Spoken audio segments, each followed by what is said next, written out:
BDS நண்பர்களே வணக்கம் guys. So இன்றைக்கி என்ன பார்க்க போகிறோன்னு சொல்லி கேட்டிங்கன்னா பிடிஎஸ் ஃபேன்ஸ் ஒட்டுமொத்த ஃபேன்ஸோட ஒரே பார்வை இப்போ ஒரு இடத்துல தான் இருந்துகிட்டு இருக்குது. ஸோ அது பேர் என்னன்னு கேட்டிங்கன்னா மோனோக்ரோம்.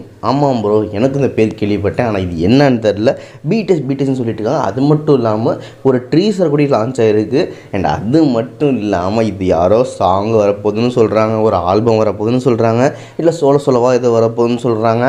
அண்ட் இது பார்த்திங்கன்னா இதை மூவின்னு கூட சொல்கிறாங்க, இல்லை பிடிஎஸோட கம்பேக் பற்றி சொல்ல போகுதுங்கிறாங்க. இது மாதிரி எக்கச்சக்கமான விஷயங்கள் சொல்லிட்டு இருக்காங்க. நான் இவ்வளோ விஷயத்தையும் என் எக்ஸாம் பேப்பரில் கூட பார்த்ததில்லை ப்ரோ. பிடிஎஸில் நான் டிஃப்ரெண்ட்டாக ட்ரீம் கண்டிருக்கேன், பட் இப்படி ஒரு ட்ரீம் கண்டதில்லை ப்ரோ. ஸோ என்ன தான் ப்ரோ உண்மையாக வருது இந்த மோனோக்ரோம் என்ன தான் ப்ரோ அப்படின்னு சொல்லிட்டு இருக்காங்க. அண்ட் அது மட்டும் இல்லாமல் இது எங்கெங்கேயோ வருதாமே, பட் இந்தியாவில் மட்டும் வரலாமே. ஸோ பிடிஎஸ் இந்த இந்தியாவில் பேண்டாமல் இது உண்மையா அப்படின்னு சொல்லி வருத்தத்துக்கு மேலே எப்படி 7 ஸ்டாரில் கல் அடுக்குவோமோ அது மாதிரி பிடிஎஸ் ஃபேன்ஸ் மனசு மேலே வருத்தமாக அடிக்கிட்டே போயிட்டுருக்கு. எப்படி தான் அந்த இதயம் தாங்குன்னு தெரில. ஸோ உங்கள் இதயத்தில் இருக்க பாரத்தை குறைக்கிறதுக்கு தான் இந்த நியூஸ் எடுத்துகிட்டு வந்திருக்கேன். ஸோ நடக்குது என்ன நடக்குது ஏது நடக்குது வாங்க பார்த்துச்சுன்னா அண்ட் பிடிஎஸ் பற்றி எல்லா நியூஸும் எப்போயுமே இந்த மாதிரி தெரிஞ்சுக்கிட்டு இருக்கணும். ஷாப்பாக இருக்குன்னு வச்சிங்கன்னா மறக்காமல் சப்ஸ்கிரைப் பண்ணிட்டு அண்ட் மறக்காமல் லவ்லி ஃபேன்ஸ் நீங்கள் ஸோ ஒரு லைக் எழுதிடுங்க. அண்ட் கமெண்ட் செக்ஷனில் இதுக்கு அப்புறமாவது ஒரு பெருமூச்சு இருக்கா இல்லை ப்ரோ இருந்தாலும் இது நடந்திருக்கலாம் அப்படின்னு சொல்லி தோணுன்னு சொல்லிட்டு மறக்காமல் கமெண்ட்ஸ் சொல்லுங்கள். ஸோ நடந்ததான் என்ன ப்ரோ அப்படின்னு சொல்லி கேட்டிங்கன்னா சிம்பிள் கான்செப்ட் தான். பட் நம்ம நிறைய பேர் சுற்ற வச்சுட்டாங்க, நம்ம நிறைய யோசிக்க வச்சுட்டாங்க. ஏன்னா இந்த மோனோக்ரோம்ங்கிற இப்போ இல்லை, கொஞ்ச நாளைக்கு முன்னாடியே பார்த்திங்கன்னா ஃப்ரீ ஷிப்பிங் அப்படின்னு சொல்லிட்டு ஒரு லிங்க்கை பார்த்தீங்கன்னா வீவர்ஸில் பிடிஎஸ் விட்டுருந்தாங்க. சரி, நம்ம பிடிஎஸ் தான் விட்டுருக்காங்கன்னு சொல்லி அந்த லிங்க் அழுத்தி பார்த்தீங்கன்னா என்ன நடந்திருக்கும் பார்த்தீங்கன்னா பிடிஎஸ் படி எக்கச்சக்கமான கொஸ்டின். அதாவது பிடிஎஸோட டெபியூ எப்பாச்சு, பிடிஎஸோட வேர்ல்டு டூர் எப்போ, நீங்கள் பிடிஎஸ்க்கு 100 வாங்குவீங்கன்னு தெரியும். பட் இருந்தாலும் அந்த மக்கள் பார்த்தீங்கன்னா செம்ம டஃப்பான கொஸ்டின் தான் கேட்டுருந்தாங்க பிடிஎஸை பற்றி. அது எந்த டைமில் வேர்ல்டு டூர் நடந்துச்சு, இந்த வேர்ல்டு டூர் எப்போ நடந்துச்சு அப்படின்னு சொல்லிட்டு என்ன தான் டஃப்பாக கேட்டாலும் பிடிஎஸ் ஃபேன்ஸ் ஆன்சர் பண்ணிட்டாங்க. லாஸ்ட்டில் பார்த்தீங்கன்னா ஒரு கியூஆர் நீங்கள் ஜெயிச்சிட்டிங்க அண்ட் பார்த்தீங்கன்னா ஒரு ஷிப்பிங் நடக்கிறது கன்ஃபர்மேஷன் ஆயிடுச்சு அப்படின்னு சொல்லிட்டு ஒரு மெசேஜ் லாஸ்ட்டு அப்பயும் பார்த்தீங்கன்னா மோனோக்ரோம் இந்த வார்த்தை மட்டும் தான் இருந்துச்சு. ஃபேன்ஸுக்கு எதுவுமே புரியாமல் ஜஸ்ட் அப்படியே விட்டாங்க. பட் இப்போ ரொம்ப நாள் கழிச்சு பார்த்தீங்கன்னா நேற்று திருப்பி இந்த மோனோக்ரோம்ங்கிற வார்த்தை திருப்பி சுற்றி வந்துச்சு. அண்ட் அட்லாஸ்ட் பார்த்தீங்கன்னா அதுக்குன்னு ஒரு ட்ரீசர் போட்டு, அதாவது நிறைய ஃபோட்டோ கார்ட்ஸ் வர மாதிரியும் பிடிஎஸ் சிங்கிள் ஃபோட்டோ கார்ட்ஸ் வர மாதிரியும் அண்ட் ஒரு குரூப் ஃபோட்டோ வர மாதிரி ஒரு ட்ரீசர் ஒரு 36 செகண்ட்ஸுக்கு வந்துச்சு.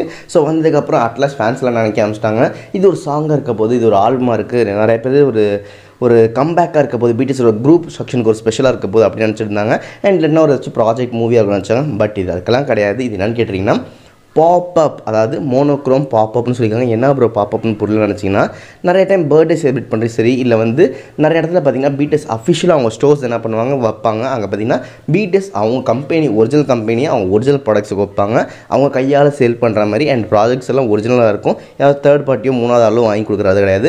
அவங்களே அஃபிஷியலாக அங்கே அந்த கடையை போடுவாங்க, நீங்கள் அங்கே போய் பர்ச்சேஸ் பண்ணிக்கலாம். அங்கே பார்த்திங்கன்னா பிடிஎஸோட எல்லா சாங்ஸும் ஓடிட்டுருக்கும், பிடிஎஸோட எல்லா மர்ச்சன்டைஸ், அதாவது பொம்மை கிம்மை and accessories keys and rings இது நீங்கள் பார்க்காத எல்லா ஐட்டமுமே அங்கே இருக்கும்.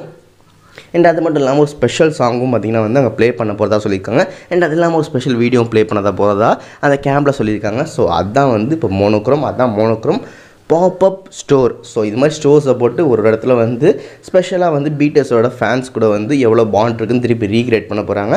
அவங்க கூட கிஃப்ட்ஸை ஷேர் பண்ணிக்கிற மாதிரி இந்த ஸ்டோர்ஸை வச்சுருக்காங்க. நீங்கள் அங்கே போய் விசிட் பண்ணி பார்த்துக்கலாம். ஸோ அதுக்காக தான் இந்த டோக்கியோ, எல்ஏ அண்ட் அப்புறம் ஜகார்ட்டா, பேங்காக்கு, ஸோ இது மாதிரி ஊர்லாம் இது மாதிரி ஸ்டோர்ஸ் போட போகிறதா அந்த டேட்டுக்குள்ளே இந்த டேட்டுக்குள்ளே சொல்லி டேட் அனௌன்ஸ் பண்ணியிருக்காங்க. மற்றபடி இது வேர்ல்டு டூரோ இல்லை ஒரு சாங் ரிலீஸோ எதுவுமே கிடையாது. ஸோ உங்கள் மனசுலேருந்து ஃபஸ்ட்டு பார்த்து இறக்கி வைங்க, அது கண்டிப்பாக எதுவுமே கிடையாது. ஸோ கவலைப்படாமல் நீங்கள் சில்டாக இருக்கலாம். ஒரு சாங்காக இருந்துச்சுன்னா எப்போ வரப்போது எது இருப்போம் நீங்கள் யோசிச்சுட்டு இருக்கலாம். பட் சாங் கிடையாது, ஜஸ்ட் ஸ்டோர் தான். அண்ட் அப்படி இருந்தாலும் இந்தியாவில் வரல, இந்தியாவில் பேண்டான்னு கேட்டிங்கன்னா கிடையாது. அவங்க நினச்சிருந்தா இந்தியாவில் வச்சிருக்கலாம். பட் என்ன சொல்லலையோ ஏது தெரியலையோ கான்செர்ட் வரதுக்கு இவ்வளோ டிலே இருக்குது. ஸோ ஸ்டோர் டேரெக்டாக அவங்க வைக்காமல் இருக்காங்க. ஸோ இது மாதிரி ஜஸ்ட்டு ஒரு மேஜராக 5 சிட்டிஸில் மட்டும் வச்சுருக்காங்க. ஸோ இந்தியாவில் வைக்காத ஒரு வருத்தமாக இருந்தாலும் இந்தியா ஃபேன்ஸுக்கு நிறையா பேரெல்லாம் வாங்க முடியல, அது ஒரு சில வருத்தம். பட் இருந்தாலும் இல்லைனா கூட எப்பயாச்சும் வரும்னு சொல்லிட்டு மனசில் ஒரு ஹோப்போடு கண்டிப்பாக வெயிட் பண்ணுவோம். அண்ட் இப்போ வரைக்கும் உங்களுக்கு கிளியராக இருக்குன்னு நினச்சிருக்கேன் மோனோக்ரோம்னா என்னென்னு நினச்சிட்டு. ஸோ இதுக்கப்புறம் நீங்கள் மோனோக்ரோம்னா என்னென்னு சொல்லிங்கன்னு சொல்லிட்டு அண்ட் மனசில் இருக்கதா மறக்க கமெண்ட்ஸில் கொடுங்க. ஒருவேளை இந்தியாவுக்கு நீங்கள் ஷாப்புக்கு போவீங்களா மாட்டலாம்னு மறக்காமல் சொல்லுங்கன்னு சொல்லிட்டு இந்த ஷேர் பண்ணி விட போகிறது தான். Ajay love you tata by.